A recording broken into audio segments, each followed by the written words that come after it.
Every culture, every religion, every society across history has asked the same question. When does a child truly become an adult? Is it at the moment of responsibility, at the first test of faith? Or perhaps when a community says, "Now you belong among us"?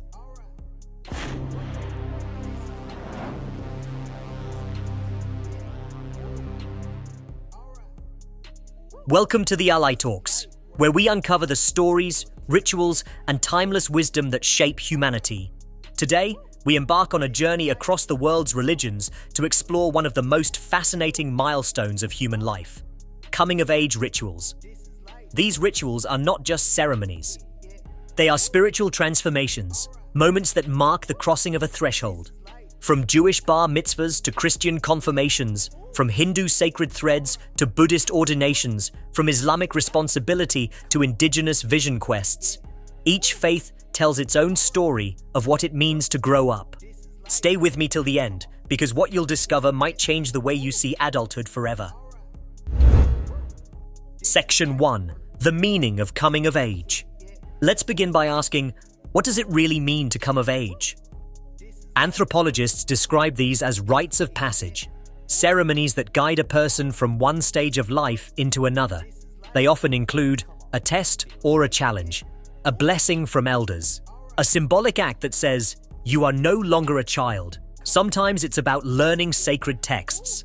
Sometimes it's about fasting or spending days alone in nature. Sometimes it's about a simple prayer whispered in front of the community. But no matter where we look, one thing is always the same. Coming of age is about responsibility. Responsibility to faith, to family, to self, and to society. Judaism. Bar and bat mitzvah. Let's travel first to Judaism, one of the world's oldest religions. In Jewish tradition, when a boy turns 13, he becomes a bar mitzvah, which means son of the commandment. For girls at age 12, it is the bat mitzvah, daughter of the commandment. Before this, a child's mistakes are carried by their parents, but from this age onward, they are responsible for their own actions in the eyes of Jewish law. The ritual usually involves standing before the congregation and reading from the Torah in Hebrew for the very first time. It's a proud but daunting moment because it means stepping into the world of faith and tradition with independence. Afterward, the community celebrates with music, food, and blessings, because this is not just about obligation, but also about joy.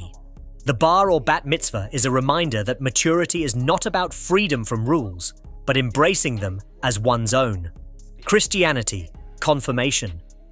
Now let's move into the Christian world. In many Christian traditions, Catholic, Orthodox, and Protestant, the coming-of-age ritual is known as confirmation. While baptism is often performed on infants, confirmation usually happens in the teenage years. This is the moment when faith becomes personal, no longer just your parents' choice. During the ceremony, the young person is anointed with holy oil, the bishop or priest lays hands upon them, and the Holy Spirit is invoked. It symbolizes strength, maturity, and a conscious decision to live as a Christian. Unlike the bar mitzvah, which emphasizes law, confirmation emphasizes spiritual identity, saying, "I believe, I commit, I am ready to stand firm in faith." Islam, responsibility at puberty. Islam takes a unique approach. There isn't one universal ceremony like confirmation or bar mitzvah. Instead, Islam teaches that the moment a child reaches puberty, they become fully responsible before God. This means they must pray 5 times a day, fast during Ramadan, and live by the moral and ethical code of Islam. In many Muslim communities, milestones are still celebrated. For example, a child completing their first full recitation of the Quran is honored in front of family and friends. Some communities hold gatherings to recognize when a boy begins leading prayers or when a girl begins fasting. The message is clear. Growing up in Islam is not about celebration alone, but about accountability. From this point on, every action is recorded, every prayer, every deed. Hinduism, the sacred thread ritukala. Hinduism, with its rich traditions of samskaras or life cycle rites, places great importance on coming of age. One of the most significant is the Upanayana, the sacred thread ceremony. Traditionally performed for boys, but today sometimes also for girls, it marks the beginning of formal religious education.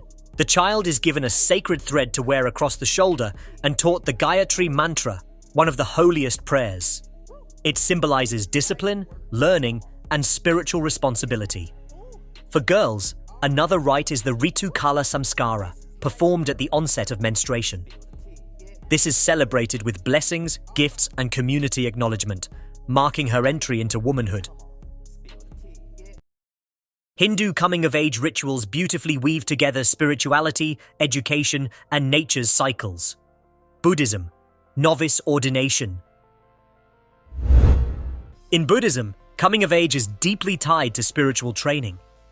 In many Buddhist cultures, especially in Southeast Asia, boys around the age of 12 or older take part in temporary ordination as novice monks.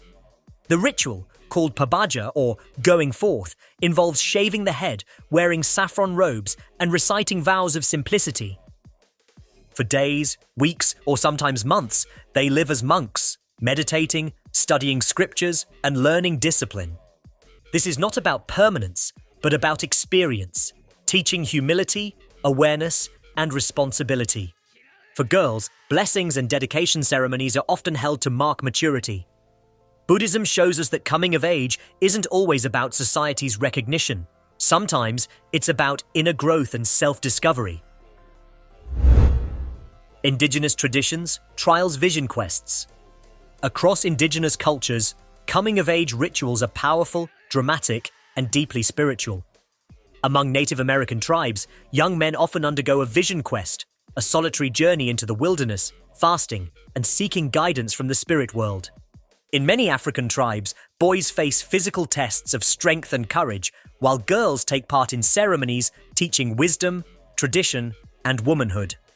Australian Aboriginal communities hold walkabouts, journeys into the wilderness where boys must survive alone, proving their strength and independence.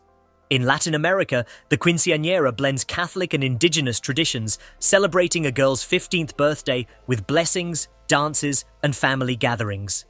These rituals are often more than personal. They reaffirm ties to ancestors, land, and culture.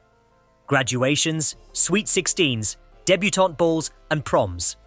While not religious, they all carry symbolic weight. They tell the young person, "You've grown. You're stepping into a new world." This shows us that even in a modern, globalized world, humans still crave ceremony, meaning, and acknowledgement of life's transitions. When we compare all these traditions, we find common themes: responsibility, taking control of one's actions, community recognition, being accepted as an adult, spiritual or moral lessons, whether through prayers, scriptures, or experiences, symbolic transformation, a thread, oil, fasting, robes, or blessing that marks the change. These threads weave across humanity, reminding us that while religions differ, the essence of growing up is universal. So what do these coming-of-age rituals ultimately teach us? That growing up is not just about age or even independence. It is about responsibility to oneself, to others, and to the sacred values we inherit. From ancient temples to modern schools, from sacred chants to family celebrations, humanity has always paused at this moment to say, this child is now an adult. This is their path forward. Thank you for joining me on this journey across faiths and cultures. This has been the Relitalks, where we explore the rituals, wisdom, and spiritual journeys that connect us all. If you found this video insightful, don't forget to like, subscribe, and share. And in the comments, tell us, which coming-of-age ritual fascinates you the most and why? Until next time, stay curious, stay inspired, and keep exploring the stories that make us human.